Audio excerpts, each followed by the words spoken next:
I can't hear nothing. Can you hear me? Yeah, I can hear you. There you go. There I you can. go. Yeah, I can hear you. You know, you had me in the green room for like a minute and a half, and I'm like, what is going on? We hadn't done this in a week, and we've forgotten how to do it. You know how many times I actually clicked the button? I'm gonna say this is a studio fail. This isn't a Barrett fail. I'm not in the studio, ladies and gentlemen. I just remote in.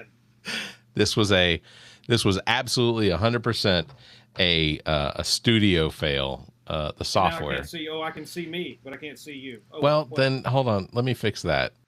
You know what? I've decided, and I decided long ago never to walk in anyone's shadow. Hey, that's better. I have decided that one of our companies is going to buy me a new computer. And you told me when we were offline the other day, just wait and don't buy another one. But you know what? I'm a spoiled, entitled American, and if I want a new MacBook, I'm just going to go get one. Right on. Okay. And I'm going to take it to Wedge, which is on Taylor Street in Columbia, and I'm going to take them this old one that I'm broadcasting off of, and I'm going to say, take all the shit off this one and put it on this new one. There you go. Yeah, look. And I'll spend $300 to have them do that. And you know what? I congratulate you in your recognition of the entitlement. Yeah. Oh, you know what? I've got a few cards that I carry around in my back pocket. That's fair. All right. Welcome everyone. You know what? If you got them, there's nothing wrong with acknowledging them. I don't have a problem with it. Welcome everyone to the All About Nothing podcast, kind of daily show. I'm Barrett Gruber, joined by Brock. We are here on a Wednesday evening. Want to remind you to participate in the show. You can chat with us on YouTube, Twitch, or Facebook. You can find links at theallaboutnothing.com. Hey, happy Shark Week, Brock. That's right. Yes, if only I had cable. When I grew up as a kid and we finally got cable, I might have been 17 years old. We were like the last of the Mohicans when it came to getting cable. And just so any of the 7 viewers that we have, I know we got more than that. I think that's kind of funny to say that. Just so they know, like my mother never let me watch The Simpsons. She said any character that cusses at their mom is not acceptable in our house, because apparently Bart told his mom to shut the hell up, or I don't know what she said. Or I was gonna say this was. You know what? Your mom was purely speculating. Bart. I don't think Bart's ever cussed at his mom.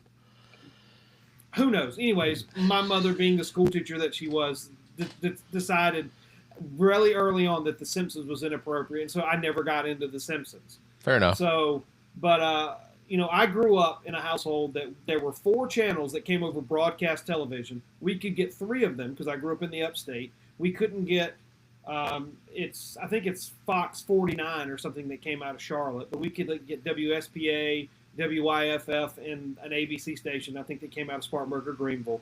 And so to show how old I am, and for the record, everybody, Barrett is actually older than me.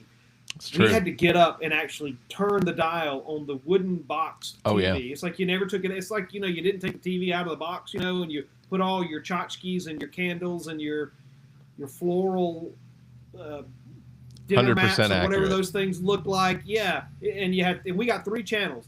And, 2 of them actually came in, and to turn the channel, they clunk, clunk, clunk, clunk. And then, they had that big ass antenna that's, was off the side of your house. Yep. That, had an electric box that you actually turned, and you could turn it. Yeah, you could turn the antenna on top of your house. Yeah. Oh yeah, absolutely. 100% accurate. But we only got 3 channels. Well, I grew up in Atlanta, so we got like 6 channels, including like a couple PBS channels or Georgia Public Television.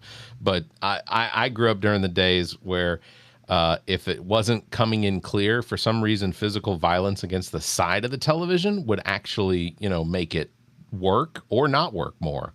But we tried that with the Nintendo. That didn't turn out so well. Yeah.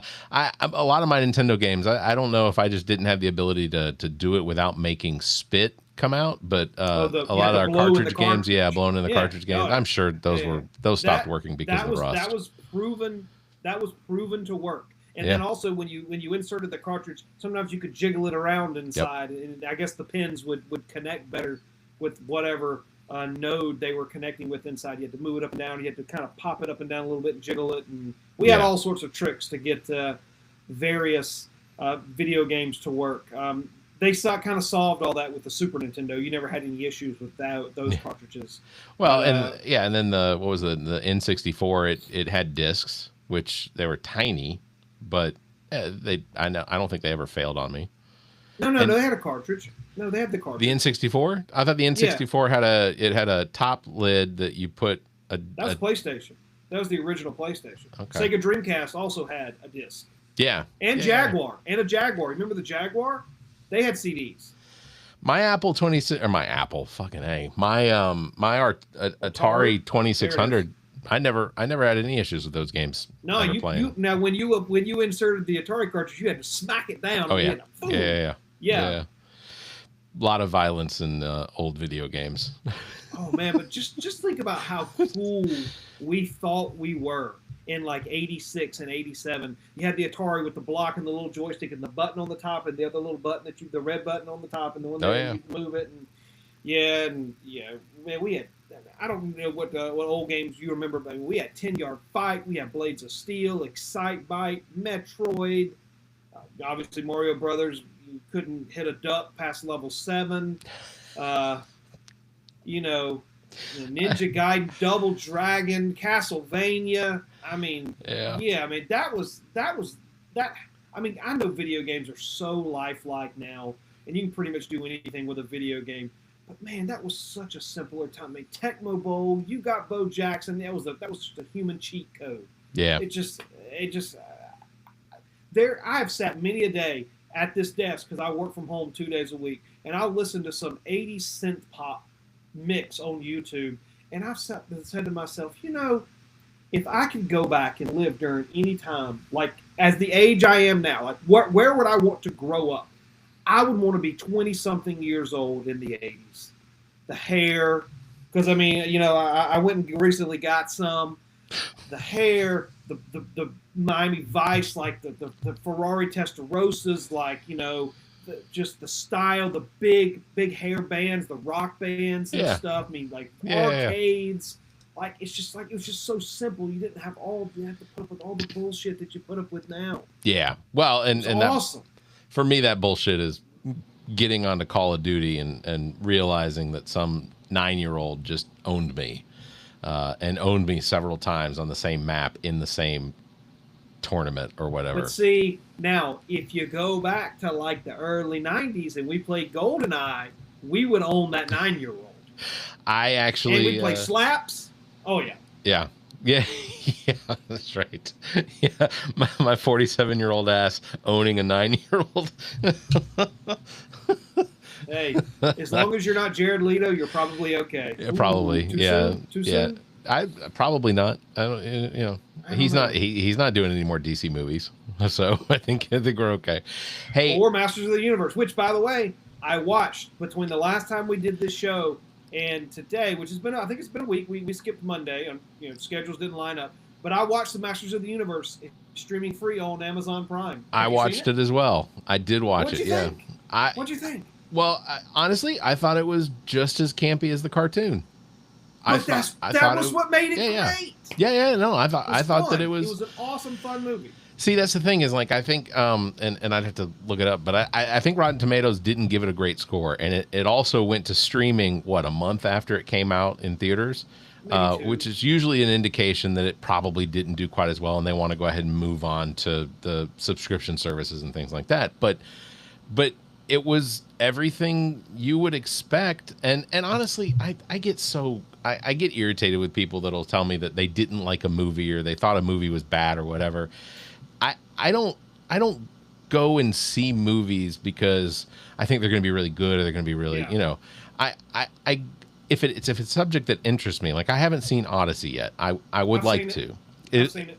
Well, and I had to read the Odyssey when I was in high school, and then break it all completely down.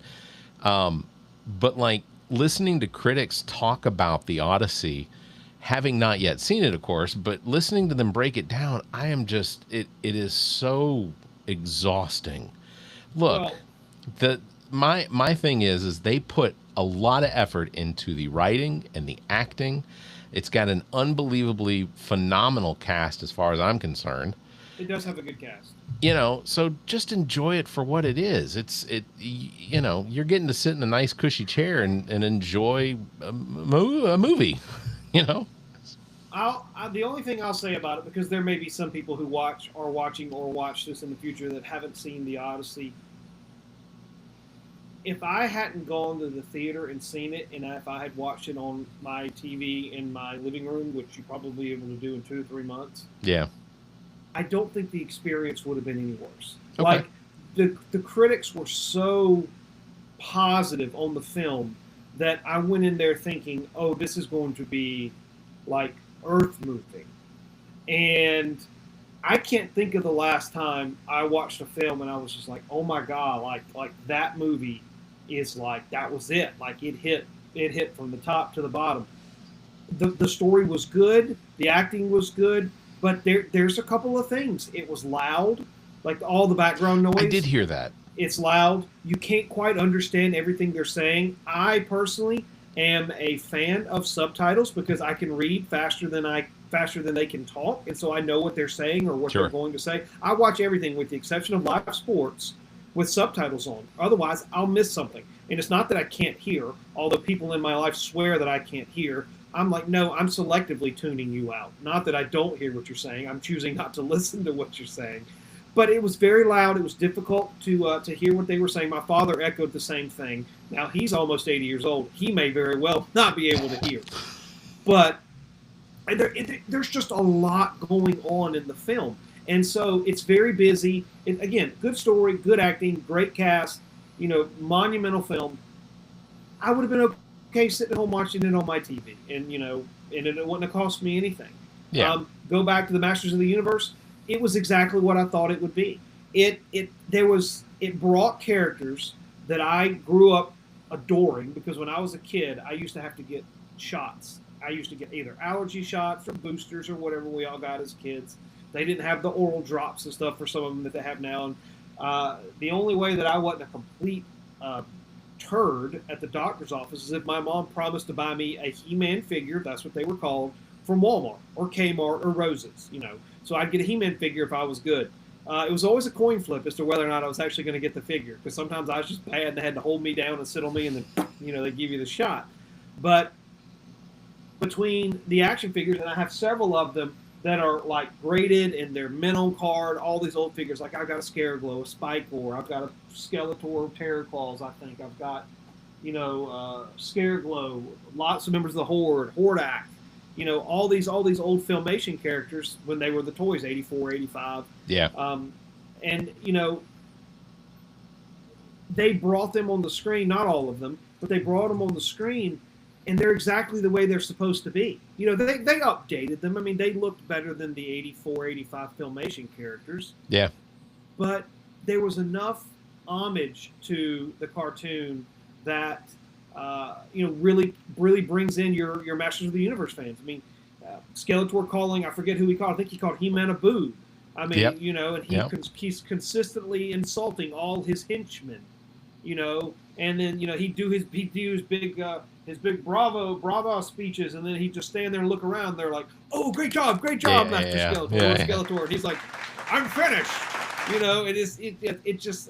It hit, and it was a fun movie. Again, the cast was fine. I didn't have a problem with it. And I really hope they make another one. There's a couple teasers at the end of the film that I thought were really nice and opened the door to bring in another Masters of the Universe, so to speak, with a storyline and different characters. And I think it could be great. I really do. I think it was fun. And also, and I know I'm talking way too much, but it shot to the top of the Amazon streaming list. So it's making money there for them. So yeah. So you're thinking, okay, if it at least breaks even or makes them a little bit of money, because I think Amazon Studios was one of the production companies. It was. Yep. So production and distribution. So yeah. So that's good, and hopefully they'll pick. I've heard the rumors are that they're going to pick up a sequel. Hopefully they do. That would be cool. Yeah. It had an outstanding cast. Allison Brie, who I don't think I get to see in enough or a little, and Idris Elba was in there. I don't. It was an entertainment movie. Real quick, I also want to say Everplay Sports and Social is the league registration now through August 19th. Everything from kickball to flag football, indoor volleyball, softball, hardball, softball, bowling, lots of different leagues to sign up. Everplaysocial.com is where you want to do that. If you live in the Columbia area and you're not doing anything this fall, that do this. There's a ton of leagues. You're doing bowling right now, right? That's right. And I was going to tell you that it had probably been over 20 years since I had bowled competitively. I think I bowled in high school competitively. I bowled my best game last night, 147, which is not great by any stretch of the imagination. But for a guy who doesn't bowl all that well, one of our teammates bowled a 221, had like 6 or 7 strikes in a row. It was like awesome. So then one guy bowled like a 240 something. I'm like, this dude was like, he was good. Yeah. So yeah, Everplay bowling over at Lucky Strike. It's Lucky Strike. Yeah, right? Lucky Strike in Casey. In Casey, yeah. It's really fun. I'm having a much better time than I thought, That's good. And meeting some people, and yeah, it's a great little social outing, and drink a beer, bowl a couple of games, and then go home, and hopefully you don't get too many L's, because we took a couple L's last night, but we got one dub. Well, the milkshakes at Lucky Strike are to die for, just so you know. Said Barrett. Oh, oh, okay. Ooh. Do they use real ice cream? You know what? I don't know, but if they don't, then somehow they have synthesized it to the point where I can't tell. Well, Chick-fil-A, does not. They use ice dream. Right. Yeah. Yeah. I have not had I like Chick-fil-A, but yeah, I've not had a Chick-fil-A milkshake. I don't think ever. Now that you're not missing it. You're definitely not missing it. Well, fair enough. Hey, I wanted to bring this up. We talked about it before we started recording, but the Fauci testimony today. First of all, I want to ask you a question, because I know what my answer is, and I'll just say I feel unaffected. But when the pandemic hit, and let me first, I never got COVID. I never tested positive for COVID. I did. I got it.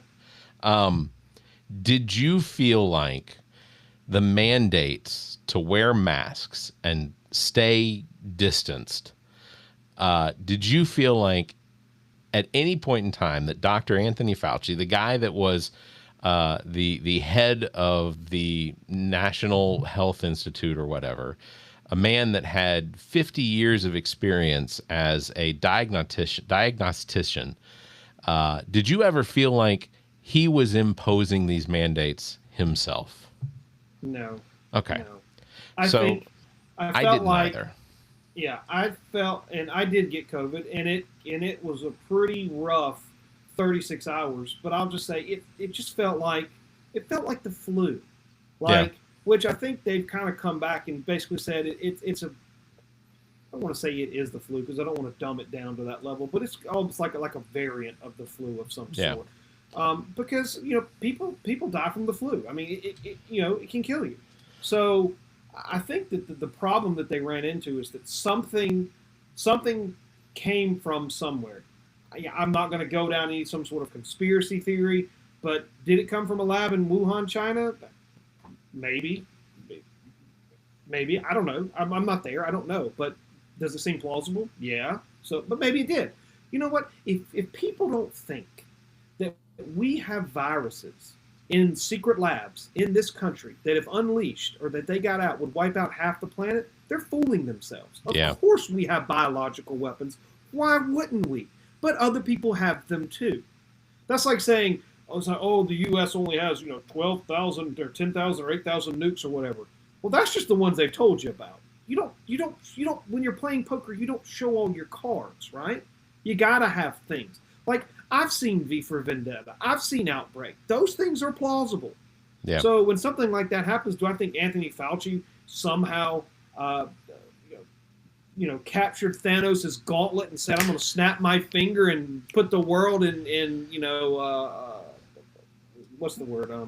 a complete lockdown. Yeah, I'm going to lock the world down when I snap my thumb. No, of course not. I think that they were like, something's happening. We don't know what it is. And out of abundance of caution, let's just make sure that this shit just don't spread.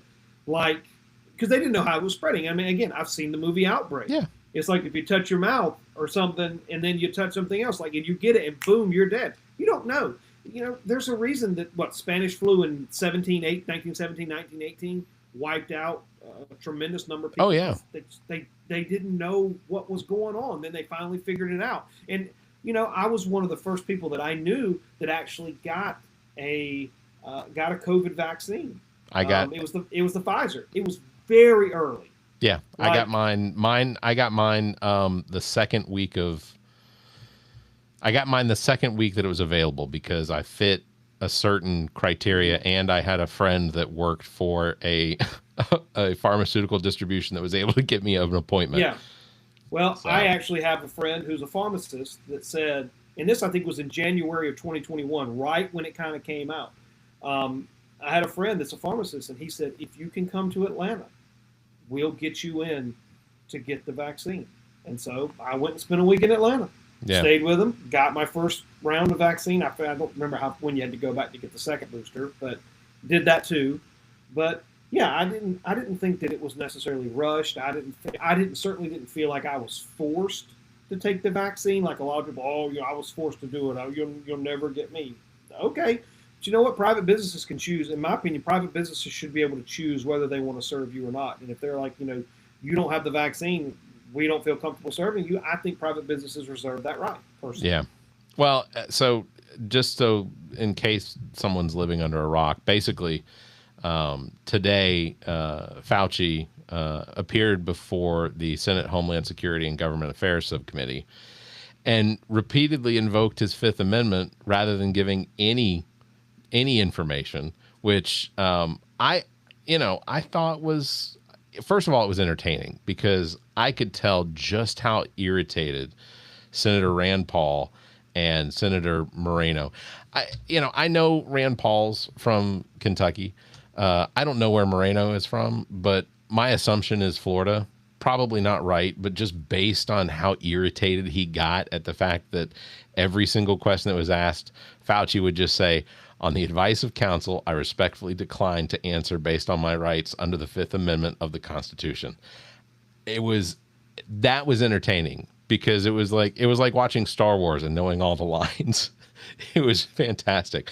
But so one of the things that Fauci's been accused of is dishonesty and attempting to cover up evidence suggesting that COVID-19 was man-made and originated, like you said, from a lab leak in the Wuhan Institute of Virology in China, rather than actually and basically not coming from nature, which there have been a lot of accusations about. I get it.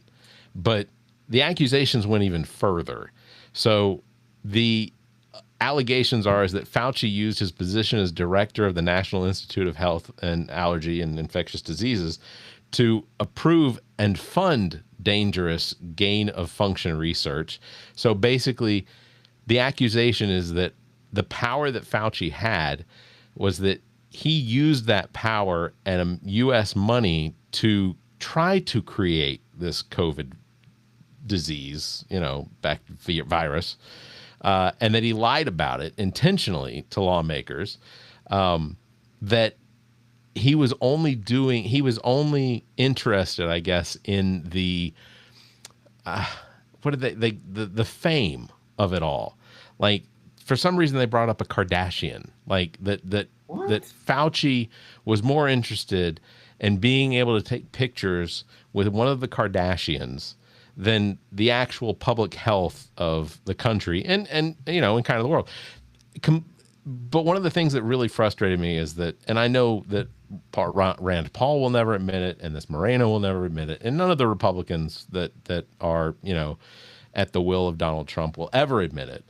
But the fact that none of them acknowledged that under Donald Trump, we disconnected from the World Health Organization, which monitors things like this all over the world, that we eliminated the pandemic office from the White House, which Obama had completely set up just all of the fail safes necessary to make it work.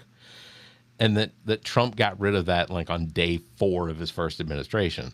So we ultimately handicapped ourselves from the ability to navigate through a pandemic like this. And I'm not defending Fauci. I don't know him. I don't know what his, ultimately what his goals were. But, like I said, I never got it. Safe distancing works perfect for me. Wearing a mask works perfect for me. I don't like going to eat at Arby's because the type of people that eat inside of an Arby's are mouth breathers, or they chew with their mouths open. Oh, come on, Barrett. They have the meats. I will get Arby's through the drive-thru. I'm not going to eat inside. Also, they not only do they have the meats, but Jon Stewart and The Daily Show back in the early 2000s would do. They'd make jokes about Arby's, and sometimes some of the things like the little cry on the banner at the bottom would come up and say Arby's. It's like shock and awe, but for your stomach. But you know what? Arby's is like one of the last places that you can go and still get good curly fries.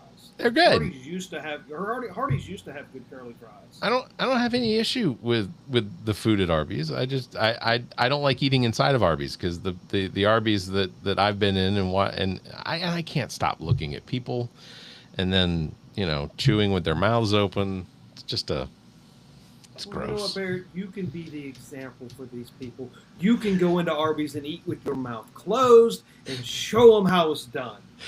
You could not be more right. Before we get done, though, I do want to ask you, did you watch any of the funeral of Lindsey Graham? I'll give you 3 guesses, and you only need 1. I'm going to say you didn't. I didn't. I do want to share one of the highlights for me. So one of the highlights, and I don't have a clip of it, was Donald Trump after he gave his eulogy walking down past Lindsey's past the casket, and he walks over to it and taps on it and then makes a face and walks away from it. We truly have. Like was he knocking on the door saying, "Hey, you going to come out now?" I mean, what was he doing? I couldn't tell you. I couldn't tell you. I have absolutely no idea. Well, he's 80 years old. Yeah, he is.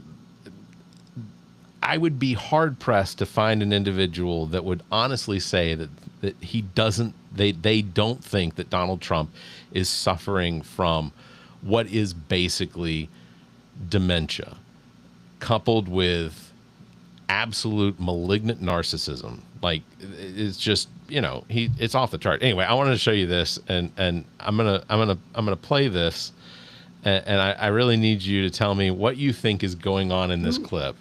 Who's that guy to his right, or that right over? What is?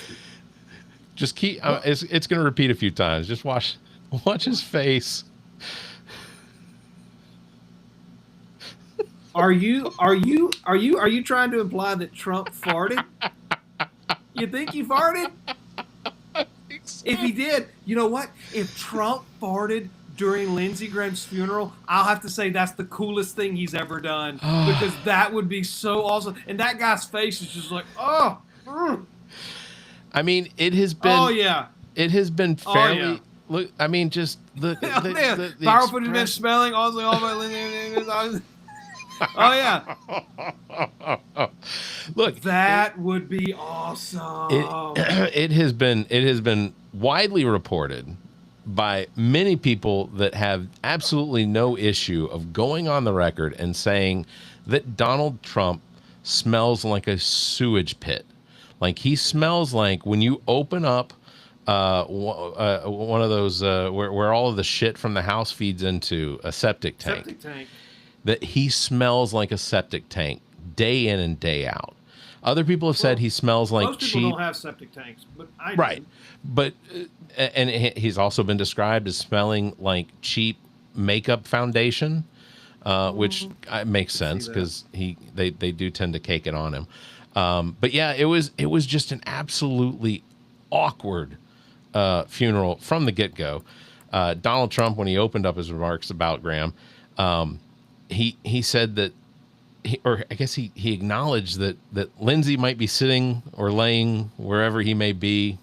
I think we know where he is, and I think he's up there. I think he's watching us. I think I'm he's pretty up there. sure. He said, "I think he's up there." Yeah, those are quotes. Wow. Those are direct quotes. Wow. Yeah. Okay. He offered an anecdote about blowing up phones. He said that he recalled how their relationship began after he shared Graham's phone number publicly, joking that Graham's phone totally blew up. He said, "I didn't know what he did with it, but he exploded." He added that while he had blown up Graham's phone for a day, Graham retaliated by continuously calling him over the following decade. This was a man that that's actually kind of funny. Yeah, except that's actually kind of funny. Well, that'd be like, let's say I pass away, and somebody gives the eulogy at a funeral. Which, by the way, no funeral, no eulogy, just dust to dust. Let it go. But then just says, yeah, Barrett was a good friend, but he wouldn't stop calling me. Like, what kind of shit is that to say at a funeral? I don't know, but I'll say that if what you said was true about what Trump said, really, yeah, I put his number out there and his phone blew up. He did. So he blew oh yeah, up that's fact. 10 years. That is actually kind of funny. If I had been in the audience, that would have made me chuckle because it's just kind of like, that's kind of like boys being boys. I mean, maybe you know what, and maybe they were friends, maybe they weren't friends. I don't know. When I die, and they bring out the little jar that my ashes are in because they will not be burying me. I hope people tell jokes and laugh and have a good time. I don't want it to be some serious affair. Without death, life wouldn't be worth living. We should be celebrating. Yeah.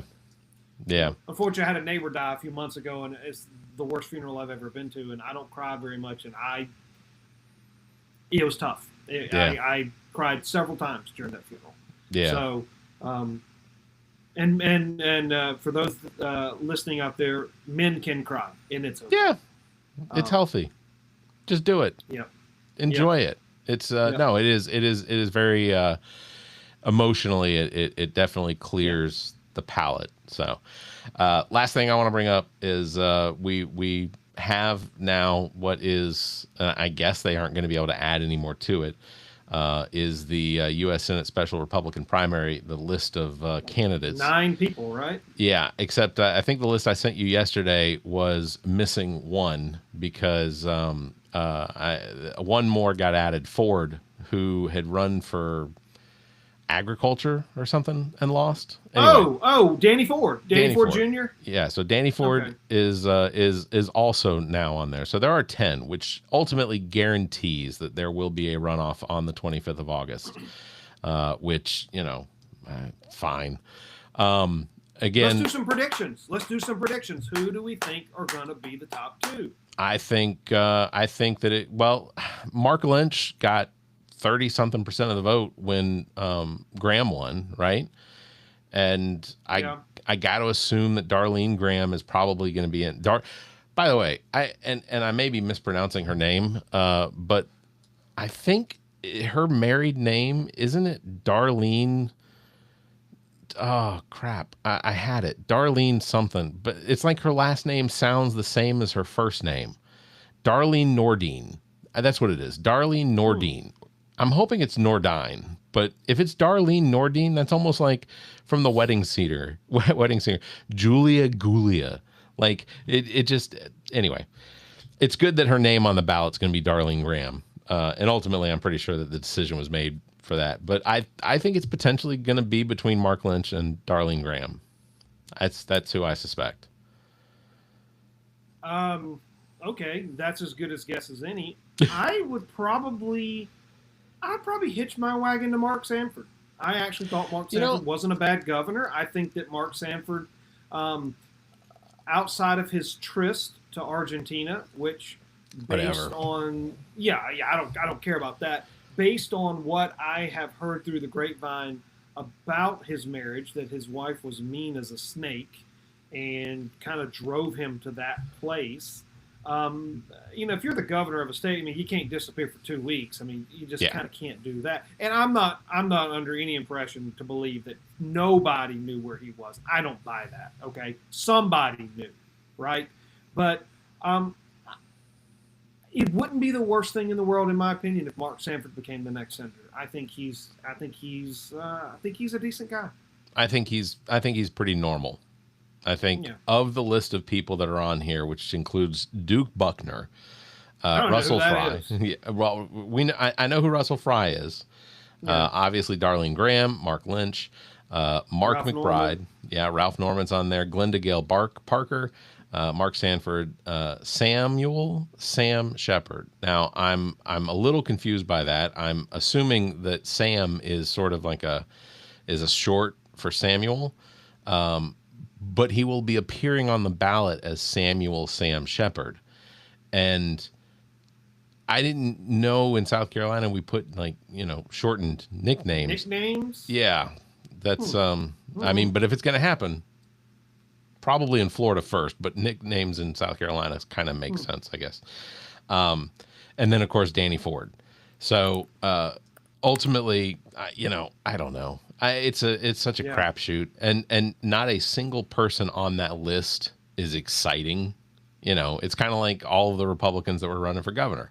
Not a single one of them was exciting in the least. So I will say that of those 10 people that are running, I will be recording an episode with one of them tomorrow. So. Wow, well, look at you. Look at you. And can you disclose who it is?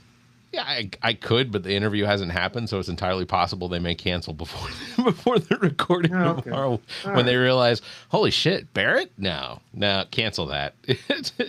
So, Well, just be fair. You know what? Be fair and balanced. I absolutely will. And ultimately, one of the things that I explained to the campaign when they asked if they could come on the show was, just understand, I am a progressive liberal. I believe in I believe in social entitlements that I pay my taxes into, and I believe that the government has one role and one role only, and that is to improve the lives and protect the lives of the people that are in this country. And the person that I'm interviewing believes the same as long as they're citizens. So I think we'll probably find more common balance, place than not. I think that if people would actually sit down and deliberate, like we've discussed, versus debate, I think they would realize that we have more things in common than you think. It's not a blue versus red, a Dem versus a Republican. Like, at the end of the day, I think most people want to help other people. I think that when the problem that I have is when people don't want to help themselves, or they're not willing at least to make an effort. That's kind of where I draw the line. Sure. Like, I'm more than happy to give somebody a hand up, but I don't really want to consistently give people handouts. Well, and so because there should be terms and conditions. Yeah, and the only thing I'll add to that is that I think that it's wrong to spite the people that can't. Well, that's different. Well, that's different. But that's one of the problems when it comes to our country and the split divide we have, is that they want to eliminate any potential help for anyone because of that very, very small percentage that is taking advantage.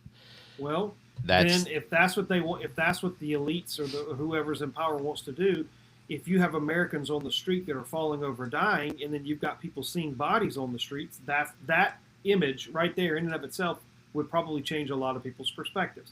Yeah. But you don't see that, because fortunately that doesn't happen. At least if it does, we don't see it. Yeah. Want to thank Preference also for leaving some comments in there for our in our chat tonight. Appreciate that. Freckleface 1981 is my brother's significant other. Preference. So lovely having her comment. She said that the guy got a whiff of something something terrible. So yeah. I just wonder if anybody asked him after the fact. So what was that face? Of course not.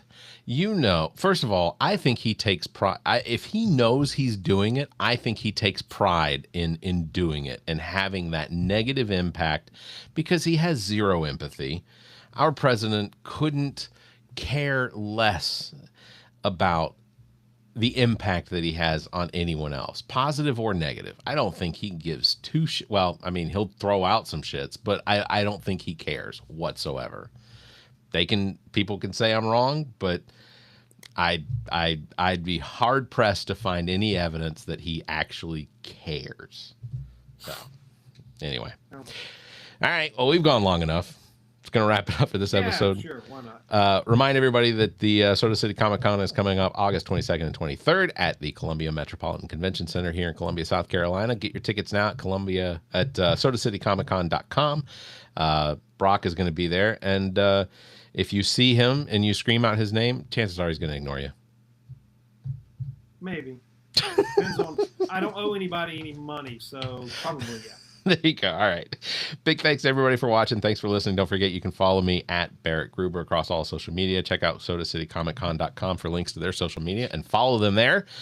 Don't forget, hit that like bell, notification bell, whatever. Then you'll know when we come on.